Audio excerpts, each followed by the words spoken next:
Can I compare your style sa style ng mga Tulfo or Kung kilala mo si Yabot, Yabot? yung mga contemporaries natin, yung mga Yabot, doon sa Manila yan. Yung mga tirador na bumabanat. Parang ganun. Parang ganun.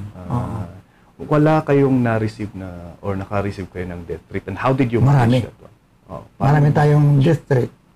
Sa mga na-expose natin at nababanatang mga entity or individual, nakakatanggap tayo ng death threat. Katunayan nga, 2 beses ako binaril dito sa Baguio. One is in malapit ng Hayat noon. Motorsiklo ang gamit ko eh. Yun, pagdaan ko doon, kasi may threat na ako na sabi, huwag kang doon din eh. Kung matapang ka, dumaan ka lang.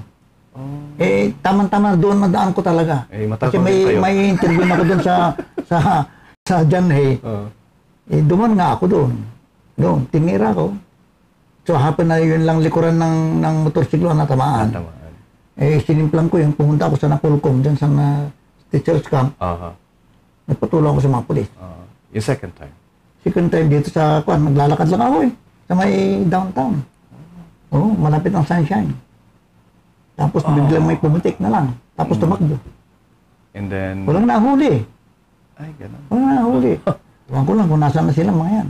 May suspicious ako, yung mga natatamaan ko rin. Natatamaan ko na nababanatan ko sa programa. Kasi kung minsan pag ini-expose ko ang anomalyang isang ganito, ganyan, talagang papangalanan ko eh. So parang lax pa ba yung laws noon? Kasi ngayon meron ng libel, cyber libel pa. Hindi gaano noon. Hindi pa gaano. Ngayon pwede na. Kasuhan ka na eh. Yun ang yung sabi nila is yun ang shield ng mga corrupt officials. Kung hindi ka man ikangay tirahin, didimanda ka. Didimanda. Ganyan. You're listening to El Maestro Speaks podcast.